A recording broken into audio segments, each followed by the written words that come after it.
अल्हम्दुलिल्लाह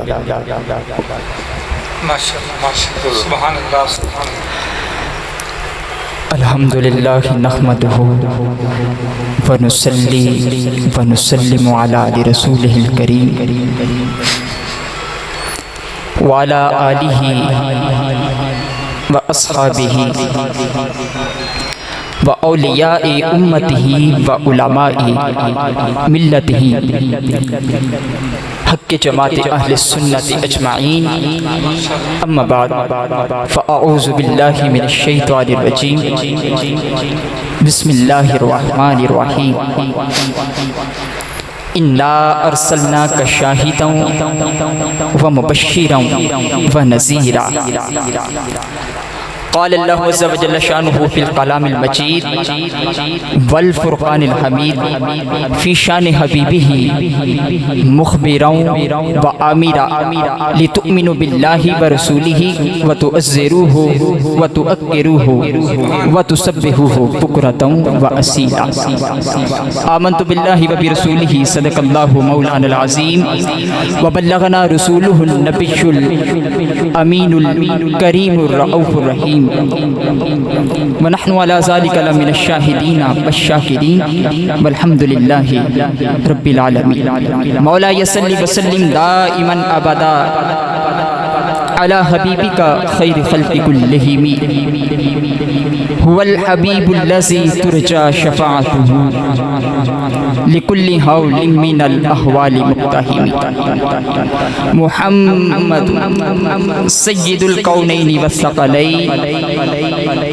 वल फ़रीक़ैनि मिन उर्बिन व मिन अजमी मौला यसल्ली व सल्लिम दाइमन अबदा अला हबीबिका खैर खल्क़ि कुल्लिहिम इन्नल्लाहा व मलाइकतहु युसल्लूना अलन नबी या अय्युहल्लज़ीना आमनू सल्लू अलैहि व सल्लिमू तस्लीमा अल्लाहुम्मा सल्लि व सल्लिम अला सय्यिदिना व मौलाना मुहम्मदिन व अला आलि सय्यिदिना व मौलाना मुहम्मदिन व अस्हाबि सय्यिदिना व मौलाना मुहम्मदिन व बारिक व सल्लिम मिलकर बाबा से बुलंद पढ़ लीजिए अस्सलातु वस्सलामु अलैका या सय्यदी या रसूल अल्लाह व अला आलिका व अस्हाबिका या सय्यदी या हबीबी अस्सलातु वस्सलामु अलैका या सय्यदी या खैर खल्क़िल्लाह व अला आलिका व अस्हाबिका या सय्यदी या खातमुन नबिय्यीन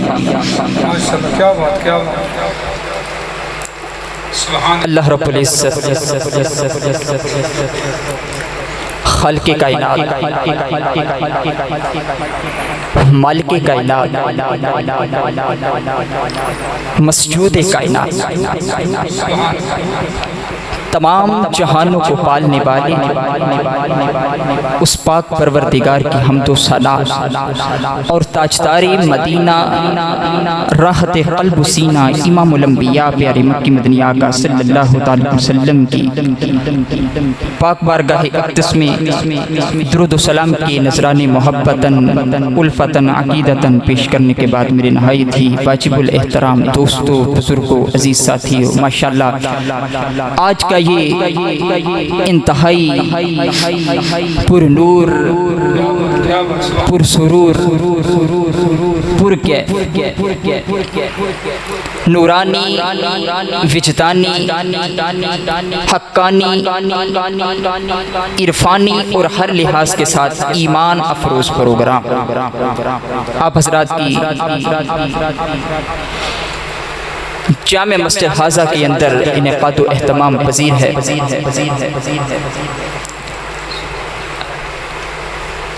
और इस बज़म का एहतमाम इसका इनेकाद हमारे इंतहाई मोहतरम शख्सियत बुलबुल मदीना जनाब मोहतरम मुश्ताक अहमद पंजतनी साहिब इमाम व ख़तीब जामा मस्जिद हाजा आप और आपके रफ़क़ा ने इंतहाई मेहनत लगन और उल्फत और इश्क़ मुस्तफ़ा से मुज़य्यन होके ये सालाना प्रोग्राम इसका इनेकाद किया। और साथ ही आज की बज़म की खुसूसी ज़ेर सदारत उस्ताज़ व उस्ताज़ुल हफ़ाज़ पीर सैयद अरशद शाह साहिब आप फरमा रहे हैं। अल्लाह ताला आज की इस बज़म के सजाने वाले जिन्होंने अपने अंदाज के मुताबिक, अपनी हैसियत के मुताबिक कौली माली फेली एक इमदाद की सूरत में या अपने नजराने की सूरत में आज की बज़म में हिस्सा डाला, अल्लाह ताला सब पर अपना खुसूसी इनाम फरमाए। बस चंद एक मिनट की गुफ्तगू, उसके बाद इंशाल्लाह इजाज़त चाहूँगा। और सबसे पहले आप हजरात से मैं मुल्तमिस हूँ कि जिन मेरे दोस्तों ने, भाइयों ने मस्जिद के साथ टेक लगाई है, खुदारा वो टेक जो है वो छोड़ दें, क्योंकि ये मस्जिद है, अल्लाह ताला का घर है।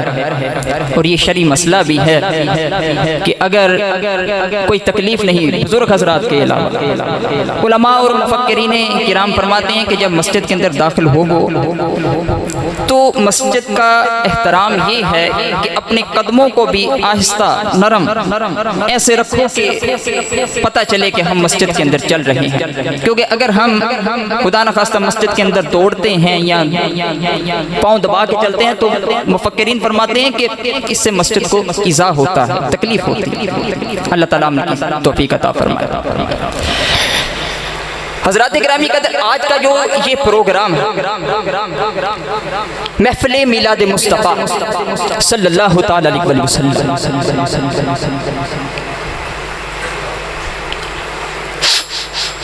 ये कुछ साल पहले तक, आज से 3, 4 या 5 साल पहले तक इस बज़म को मुकाबला बराए हुस्ने नात बसिलसिलाए जश्न मिलाद मुस्तफ़ा सल्लल्लाहु अलैहि वसल्लम के तरीक़ा से सजाया जाता था। लेकिन इस दफ़ा मुकाबला हुस्ने नात तो नहीं है, लेकिन बेसिक पॉइंट वही है कि सरकार की आमद की खुशी मना रहे हैं। समझ आ रही? जो समझ आ रही है तो सुभान अल्लाह, ताकि मैंने भी पता लगे कि अगर मैं टाइम आप हजरात में देन आया जे मैं कुछ गुफ्तगू कर रहे हैं तो जनाब दिलो दिमाग के अंदर उतर रही है।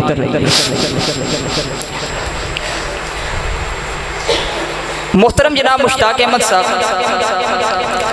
आपका एक पॉइंट ऑफ व्यू था नात शरीफ के हवाला से कि नात शरीफ की असल हकीकत क्या है, नात शरीफ की बेसिक क्या है, कि नात शरीफ किस अंदाज में पढ़ी जाए, कैसे पढ़ी जाए। नात शरीफ के एक रोब को उजागर करना और एक बहुत बड़ा अच्छा अमल था। मैंने पहले भी कई दफ़ा ये बात की है, दोबारा करने लगा हूँ, अगर सुनी है तो दोबारा समाअत फरमा लें, नहीं सुनी तो ज़ेहन नशीन हो जाएगी कि नात शरीफ पढ़ना या नात शरीफ सुनना ये कम अहमियत वाला काम नहीं है। ये बड़े आला वो अरफा मुकाम पे फाइज होने वाला ये नबी करीम अलैहिस्सलातु वस्सलाम के एक सहाबी हैं जिनका नाम है हज़रत हस्सान बिन साबित रज़ियल्लाहु ताला अन्हु। आप वो सहाबी रसूल हैं कि सहाबा इकराम के अंदर नात शरीफ लिखने और नात शरीफ पढ़ने के हवाले से आप वो सफ़े अव्वल पे, सफ़े अव्वल पे नबी करीम अलैहिस्सलातु वस्सलाम की नातें लिखते भी हैं, पढ़ते भी हैं। बाला आखिर एक वो वक्त भी आया कि नबी करीम अलैहिस्सलातु वस्सलाम हज़रत हस्सान से फरमाते हैं कि भाई ए हस्सान मिंबर पे बैठो। मिंबर पे बिठाया गया और प्यारे कमली वाले आका फरमाने लगे कि ए हस्सान आज मुझे मेरी नात सुनाओ, आज मुझे मेरी नात सुनाओ। और खुद प्यारे आका सामने तशरीफ फरमा हो गए।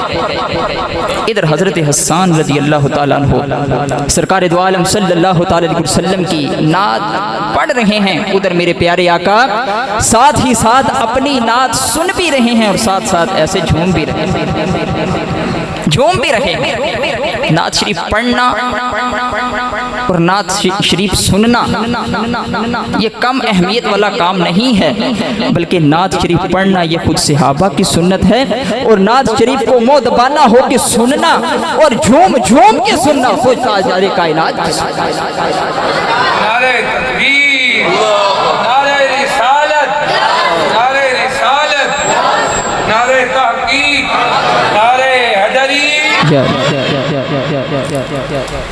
ये कम अहमियत वाला काम नहीं है।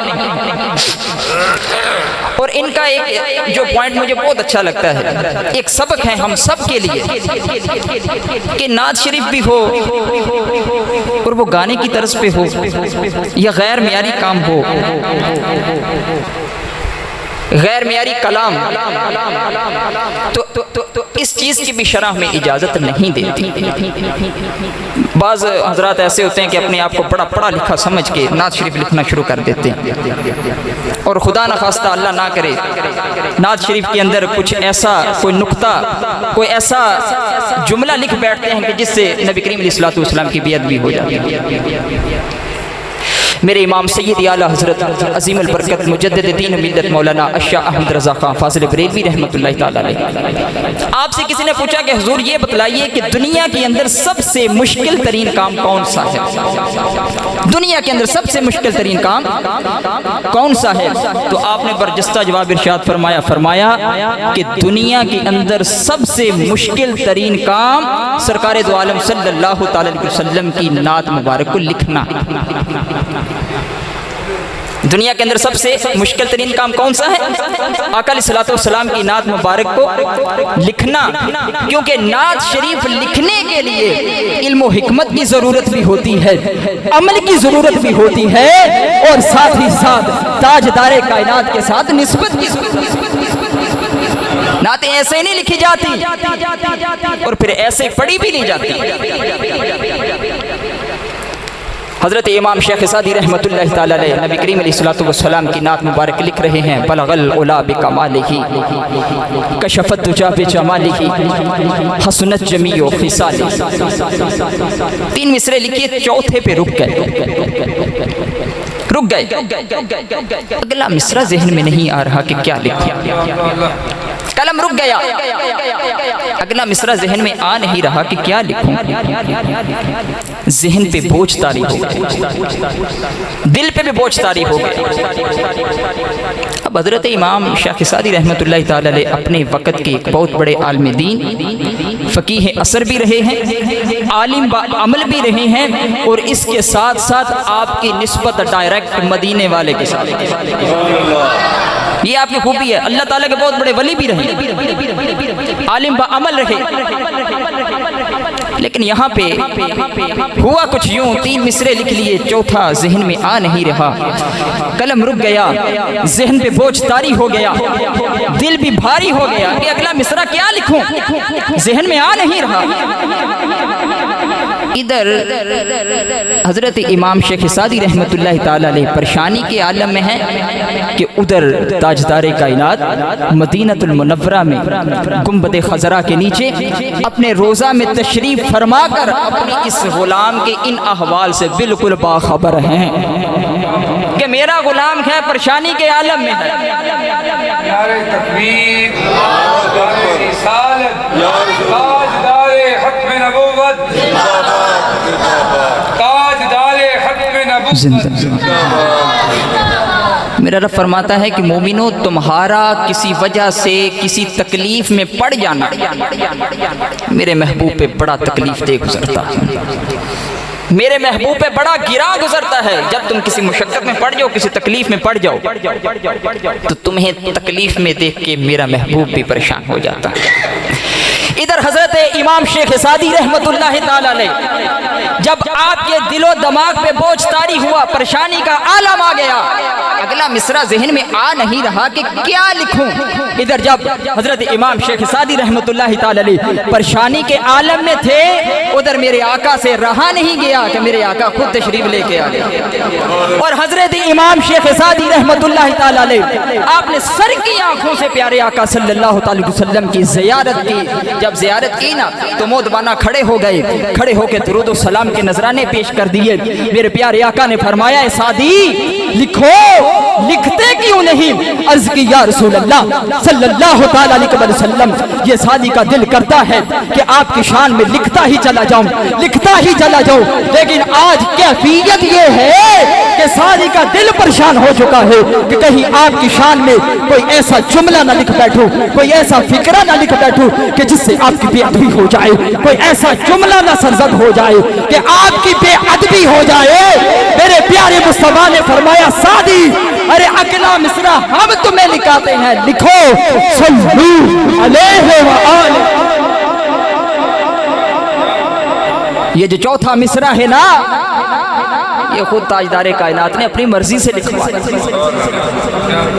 खुद अपनी मर्जी से लिखवाया। और मेरा इश्क और ईमान इस बात की गवाही देता है। ये है तो सरकार की नात कि उतना सवाब पहले 3 मिसरों को पढ़ने का नहीं होता होगा जितना इस चौथे मिसर को पढ़ने। उसकी 2 वजूहात, उसकी 2 वजूहात।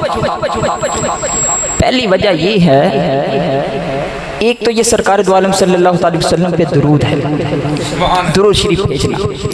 और दूसरी वजह है कि इस मिसरे को खुद सरकार दो आलम सल्लल्लाहु अलैहि वसल्लम ने लिखवाया। तो पहले 3 को उतना पढ़ने का सवाब, ये मेरा इश्क कहता है कि पहले 3 मिसरों को शायद उतना पढ़ने का सवाब ना होता हो जितना इस चौथे को पढ़ने का। तो ये नात शरीफ का एक मौजू, एक तवील मौजू है। तो मुझे जो हजरत ने हुक्म दिया वो था कि शान मुस्तफ़ा के हवाले से आप हजरात के सामने चंद एक बातें रखूं। हजरत ग्रामी कदर दुरानी खुतबा मैंने अल्लाह ताला के पाक कलाम कुरान मजीद फुरकान हमीद में से 2 आयात करीमा को पढ़ने का शरफ हासिल किया। अल्लाह ताला इरशाद फरमाता है कि इन्ना अरसलना का शाहिदन व मुबश्शिरन व नज़ीर। फरमाया कि महबूब, हमने आपको खाली दामन नहीं भेजा बल्कि शाने अता करके भेजा। कोई शक नहीं, खाली दामन नहीं भेजा बल्कि शाने अता करके भेजा है। उन शानों में से 3 शाने अल्लाह ताला ने इस आयत करीमा में बयान फरमाई। फरमाया महबूब, हमने आपको शाहिदा, गवाह बनाकर भेजा, गैब की खबरें सुनाने वाला बनाकर भेजा कि मेरा महबूब है, जो हो चुका है वो भी जानता है, जो होने वाला है वो भी जानता है। तेरी अता से खुदाया हुजूर जानते हैं, जो हो चुका है जो होगा हुजूर जानते हैं। फरमाया शाहिदा, हमने आपको गवाह बनाकर भेजा, और वह मुबश्शिरा, और हमने आपको खुशखबरी सुनाने वाला बनाकर भेजा, और वह नज़ीरा, और हमने आपको डर सुनाने वाला बनाकर भेजा। इस आयत में अल्लाह ताला ने ये 3 शाने अपने महबूब की बयान फरमाई कि हमारा महबूब शाहिद भी है, मुबश्शिर भी है, नज़ीर भी है। आगे अल्लाह ताला इरशाद फरमाता है कि लितुमिनु बिल्लाहि व रसूलिही, कि तुम ईमान लेके आओ मुझ पर और मेरे इस रसूल। इन शानों को देख कर कि हमारे महबूब शाहिद भी हैं, मुबश्शिर भी हैं, नज़ीर भी हैं, और इन शानों को देखकर जिसने शाने अता की उस पे भी ईमान लेके आओ, और जिसे दी गई हैं उस बेऐब नबी पे भी ईमान लेके आओ। अब तमहीद की बात है, समझ आ रही? जरा ऊंची आवाज ना को सुभान अल्लाह। अब तमहीद की बात है, थोड़ी सी तवज्जो से समाअत फरमाइएगा कि या रब्बुल आलमीन ईमान ले ला इलाहा इल्लल्लाहु मुहम्मदुर रसूलुल्लाह सल्लल्लाहु अलैहि वसल्लम। या रब्बुल आलमीन तेरी तौहीद का इकरार किया और गुलामी मुस्तफ़ा का पटा अपने गले की ज़ीनत बनाया, अपने गले का लिबादा और तौक बनाया। अब या रब्बुल आलमीन हमारे ज़िम्मे क्या है? अब नमाज, रोज़े, हज, ज़कात, अमाल सालिहा, अब किन अमाल की बारी है? मेरे रब फरमाता है नहीं, अभी इन अमाल की बारी नहीं, अभी रोज़ों की बारी नहीं, अभी ज़कात की बारी नहीं, अभी हज की बारी भी नहीं है, बल्कि इन फराइज़ से आला एक बहुत बड़ा अमल है कि जिसकी बारी है, बहुत बड़ा फर्ज है कि जिसकी बारी है। या रब्बुल आलमीन वो फर्ज क्या है, वो अमल क्या है? मेरे रब फरमाता है कि पहले मेरे कुरान की तरतीब देखो। इन्ना अरसलनाका शाहिदन व मुबश्शिरन व नज़ीरा, कि हमने अपने महबूब को शाहिद, मुबश्शिर और नज़ीर बनाकर भेजा। और इसके बाद फरमाया लितुमिनु बिल्लाहि व रसूलिही, कि इन शानों को देखकर तुम मुझे भी मानो, मेरे महबूब को भी मानो। और जब मान लो फिर किसी और अमल की बारी नहीं है, बल्कि या रब्बुल आलमीन किस अमल की बारी है? मेरे रब फरमाता है वो तो असरू हो, वो तो वक्केरू हो। अरे ईमान लाने के बाद हर अमल से पहले अब ताज़ीम मुस्तफा, अभी रोजों की बारी नहीं। जब ईमान कबूल कर लिया, रोजे बाद में है, हज बाद में, ज़कात बाद में, फराइज हैं, लेकिन उससे पहले करना ये है कि जिस भी ऐब नबी को हमने शान अता की है उसकी ताज़ीम व तौकीर करनी है। ताज़ीम व तौकीर बजा लाओ। या रब्बुल आलमीन, ये ताज़ीम और ये तौकीर ये कितनी हो? कोई कहता इतनी हो, कोई कहता इतनी हो, कोई कहता कि शिरक हो गया, बिद्दत हो गया। ये क्या कर रहे हैं? ये ताज़ीम और तौकीर कितनी होनी चाहिए? मेरा रब फरमाता है कि लोगों की बातें सुनने से बेहतर ये है कि तुम मेरे कलाम को पढ़ो और उसे समझो। अगर समझ ना आए तो मेरे महबूब के किसी गुलाम के पास चले जाना, वो तुम्हें बेहतर तरीके से मसला समझा रहा। ये तो समझ ना आए, पूछ लो भैया। हाँ जी, इस आयत की, इस तफसीर की, इस आयत की एक तफसीर इमाम मुबर्रद रहमतुल्लाह तआला अलैह आप लिखते हैं। इस आयत की तफसीर आप पता है क्या लिखते हैं? ताज़ीम और तौकीर के हवाले से कि ताज़ीम और तौकीर कितनी हो। इमाम मुबर्रद रहमतुल्लाह तआला अलैह फरमाते हैं कि नबी को सिर्फ खुदा नहीं कहना, नबी को सिर्फ खुदा नहीं कहना, इला नहीं कहना, इबादत के लायक नहीं कहना। अरे इसके अलावा जो कुछ भी कहोगे वो सब का सब मेरे महबूब की ताज़ीम व तौकीर है। और ताज़ीम व तौकीर तुम करते चले जाना, वो अर्शों वाला खुदा भी राजी हो जाएगा, मदीने वाला मुस्तफ़ा भी। सिर्फ महबूब को इबादत के लायक नहीं कहना। ये हम नमाज़ें पढ़ते हैं, ये रोज़े रखते हैं। कोई बंदा गारंटी के साथ ये नहीं कह सकता कि मैंने नमाज इशा अदा की वो अल्लाह ताला की बारगाह में कबूल हो गई। कोई नहीं कहेगा मैंने ये गुज़श्ता साल 29 रोज़े रखे, मेरे अल्लाह ताला की बारगाह में कबूल हो गए। कोई बंदा गारंटी के साथ नहीं कह सकता। कोई बंदा ये नहीं कह सकता कि मैं 1.5 लाख रुपया लगा के मक्कातुल मुकर्रमा गया, वहाँ पे अल्लाह ताला के पाक घर की ज़ियारत की, हज किया, उम्रा किया, मेरा कबूल हो गया। ये कोई बंदा गारंटी के साथ। वो मालिक है, वो अला कुल्ले शैइन कदीर है, वो पाक परवरदिगार चाहे कबूल करे चाहे रद्द कर दे।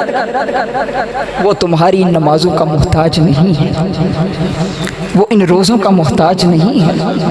जो हम भूख प्यास में कहते हैं कि हमने रोज़ा रखा, भूख प्यास जो है वो हमने बर्दाश्त की, तो अल्लाह ताला की बारगाह में कबूल हो गई। हो सकता है ना हुई हो, ये कोई बंदा गारंटी के साथ नहीं कहता। लेकिन हजरात गिरामी कदर, दुनिया के अंदर 2 काम ऐसे हैं, 2 काम मैं मिंबर के तकद्दुस की कसम उठा के और मस्जिद के अंदर बैठ के कहता हूँ कि 2 काम ऐसे हैं कि जो तुम करते चले जाओ 100% गारंटी है कि वो काबिल वो अल्लाह ताला की बारगाह में कबूल हो। कौन से 2 काम? पहला काम है नबी करीम अलैहिस्सलातु वस्सलाम की बारगाह अक़दस में दुरूद व सलाम पढ़ना। पहला काम क्या है? ताजदारे कायनात की बारगाह में दुरूद सलाम के नजराने पेश करना, ये कभी कोई बंदा क्या भी देर के काबिल नहीं। जिसने दुरूद पढ़ा उसका सुना भी गया, उसका जवाब भी गया, और उसके नामा अमाल में नेकियां भी लिखी गई। ये 100% गारंटी वाली बात है। और दूसरा काम है ताजदारे कायनात की मिलाद की महफिल सजाना। ये दो काम, ये गारंटी के साथ मैं कहता हूं, जब जब तुम करते चले जाओगे तब तब ये कबूल होते चले जाओगे। अब दूसरी बात कि अल्लाह ताला ने नमाजों का हुक्म दिया, ज़कात का हुक्म दिया, हज करने का हुक्म दिया, नमाजें हैं, रोजे हैं, लेकिन अल्लाह ताला खुद ये नहीं करते। रोजे रखते हैं इंसान, रखते हैं जिन, रखते हैं नमाजें पढ़ते हैं, तमाम इबादत ये सिर्फ इंसान करते हैं, खुदा नहीं करता। या रब्बुल आलमीन कोई ऐसा काम भी है कि जो तू भी करे और हम भी करें, कोई ऐसा काम जो तू भी करे हम भी करें। मेरा रब फरमाता है कि अगर तुम चाहते हो कि मैं कोई ऐसा काम करूं कि जिसके साथ तुम मेरे साथ शामिल हो जाओ, तो समझ लो कि पहला काम यह है कि तुम मेरे मुस्तफ़ा के करीम अलैहिस्सलातु वस्सलाम के ऊपर दरूद व सलाम पढ़ते जाना। मैं खुदा और फरिश्ते भी महबूब के ऊपर दरूद व सलाम पढ़ते हैं। और दूसरा काम यह है कि तुम मेरे मुस्तफ़ा के मिलाद की खुशी मनाते जाना। मैं रब ये दो काम ऐसे जो खुदा भी करता है। अब दुरूद शरीफ की तो दलील हमारे पास मौजूद है ना, इन्नल्लाह व मलाइकतहु युसल्लूना अलन नबी, कि बेशक अल्लाह और उसके फरिश्ते नबी करीम अलैहिस्सलातु वस्सलाम की बारगाह में दुरूद भेजते हैं। ए ईमान वालों, तुम भी मेरे महबूब की बारगाह में खूब दुरूद व सलाम, खूब। लेकिन मिलाद ये अल्लाह ताला ने मनाया, अगर मनाया तो कैसे मनाया?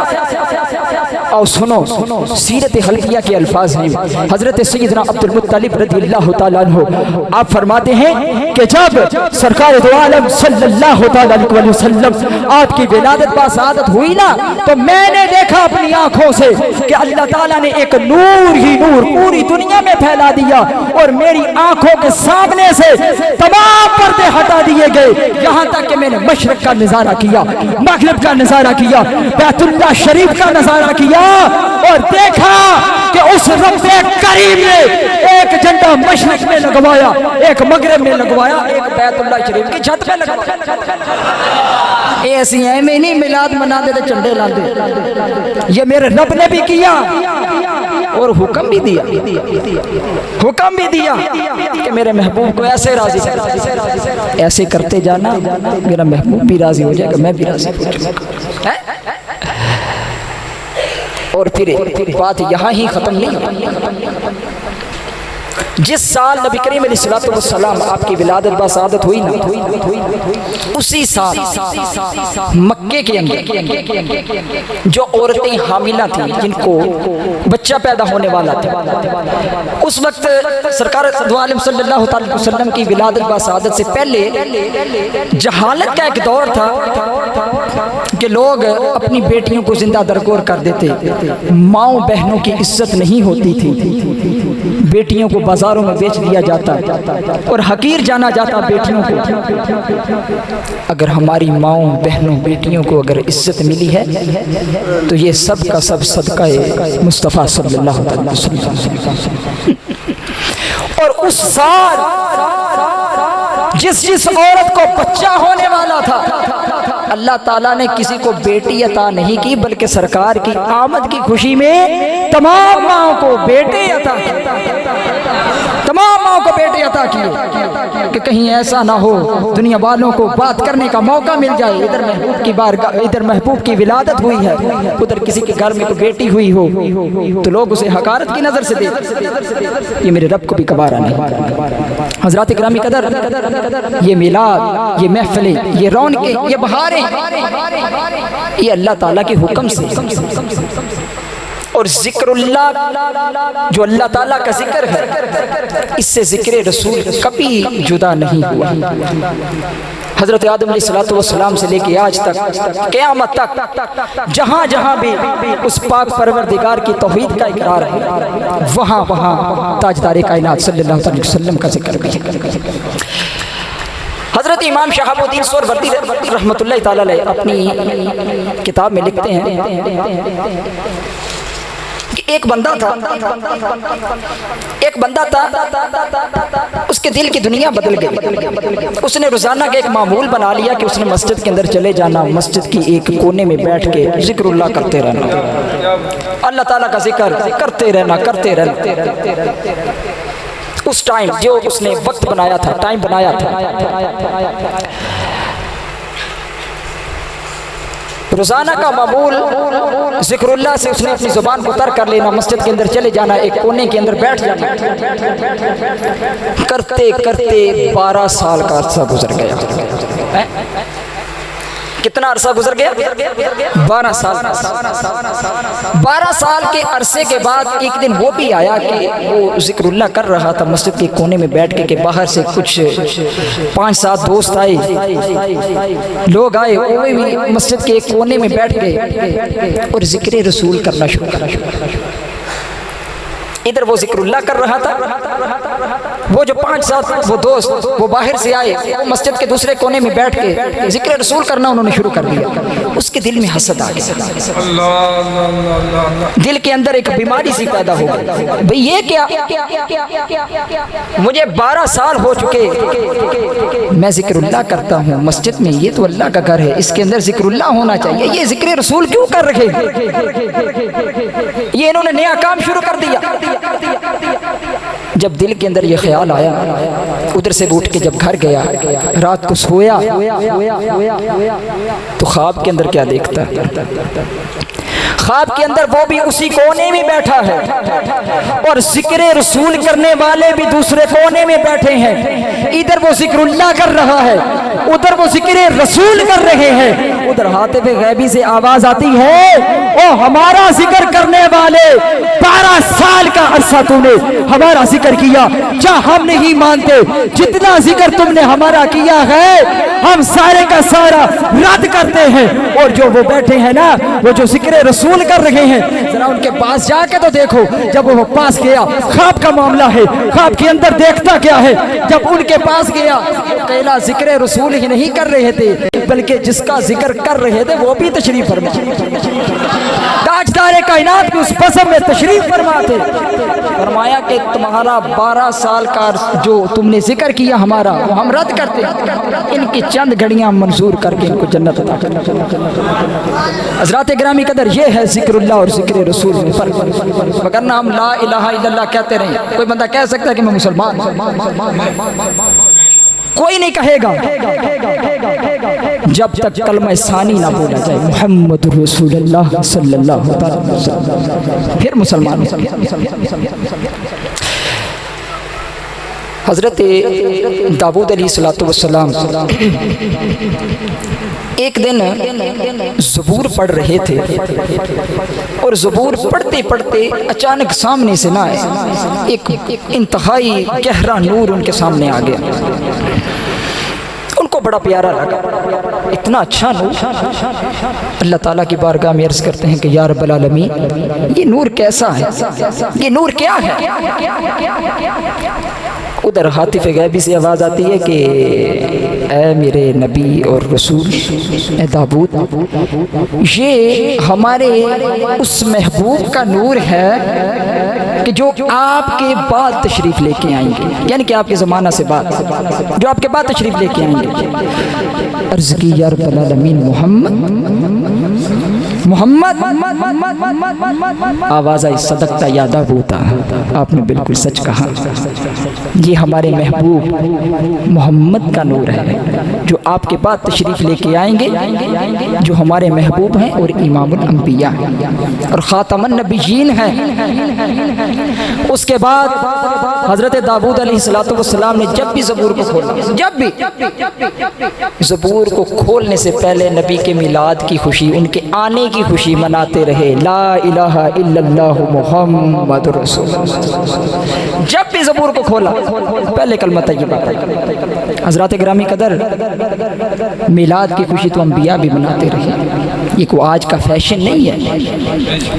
ये को आज अगर ये साउंड सिस्टम निकल आया तो इसका मतलब ये नहीं कि अल्लाह और उसके फरिश्तों ने या अंबिया ने सरकार की विलादत की खुशी नहीं मनाई, बल्कि नबी तो इस बात के लिए भी दुआ करते रहे, या रब्बल आलमीन। हज़रत ईसा अलैहिस्सलाम आपको जब अल्लाह ताला ने फरमाया ना, एक पैगाम दिया, एक बात बतलाई, सिखलाई कि एक उम्मत ऐसी है जिसको उम्मत वस्त कहा जाएगा, वो उम्मत बड़ी शानों वाली है, उसके लिए हमने ये इनाम रखा है, उसके लिए ये इनाम, उसके लिए लैलतुल कदर, उसके लिए नमाजें, उसके लिए छोटा सा रोज़ा है ये हमारा, उनके लिए नमाजें, उनके लिए तरह तरह के इनामों के इनाम।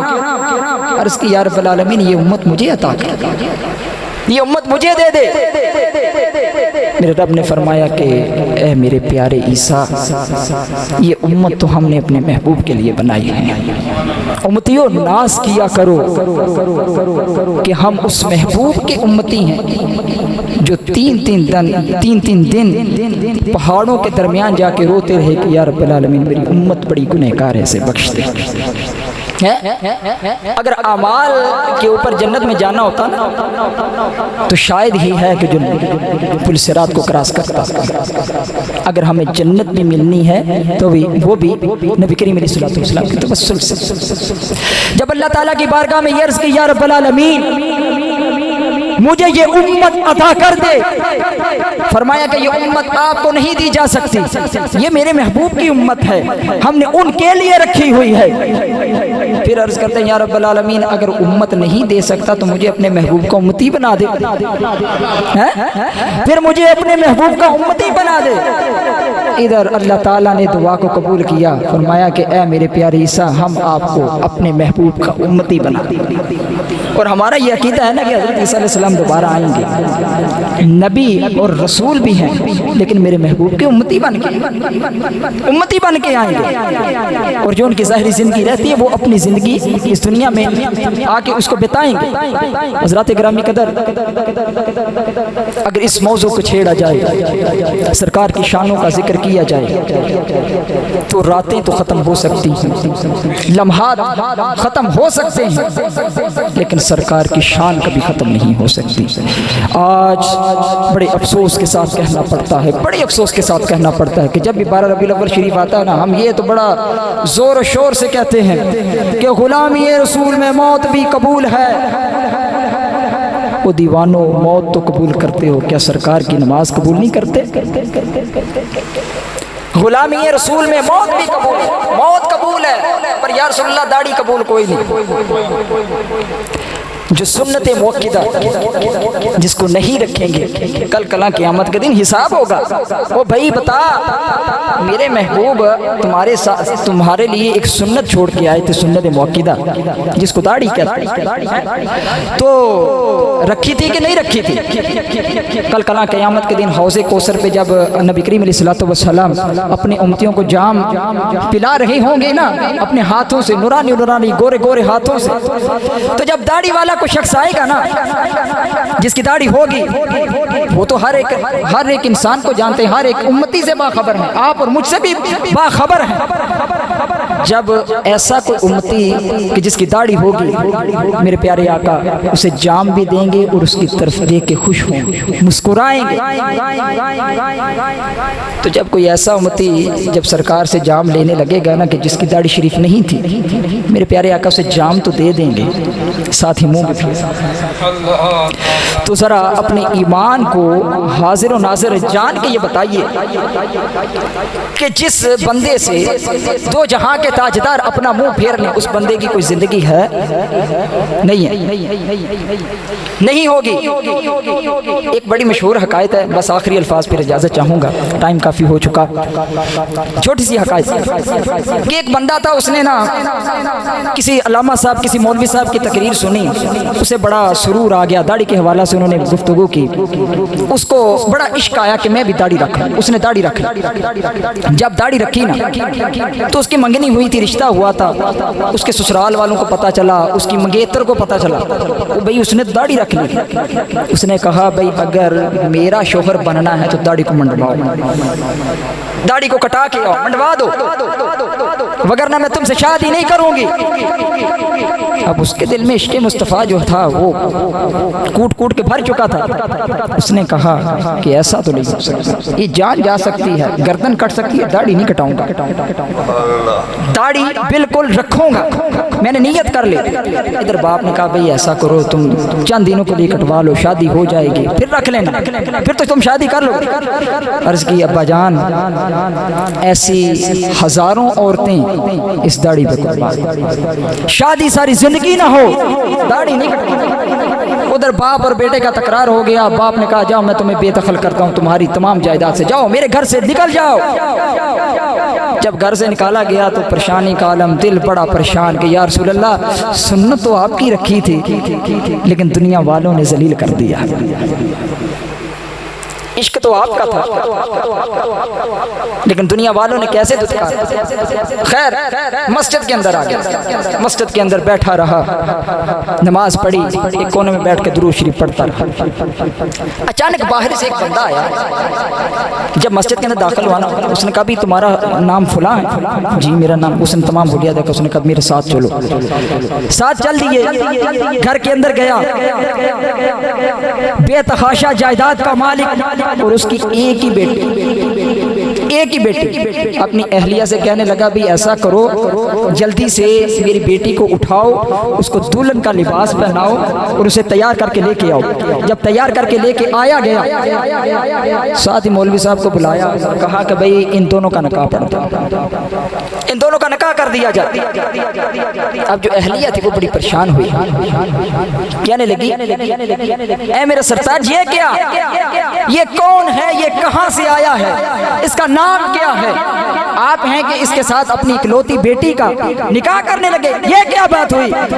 वो कहने लगा भी बात ये है कि जब मैं इशा की नमाज पढ़कर दुरूद शरीफ पढ़कर जब मैं सोया था ना, तो जब मैं सोने के बाद मेरे सर की आंखें तो बंद हो गई, दिल की आंखें खुली, उधर ताजदारे मदीना तशरीफ लेके आ गए और फरमाने लगे कि मैं तुम्हें हुक्म देता हूँ कि फुला जगह पे, फुला मस्जिद के अंदर कोने में फुला नाम का बंदा बैठा है, जाओ अपनी बेटी का निकाह उसके साथ कर दो, ये मेरा हुक्म है।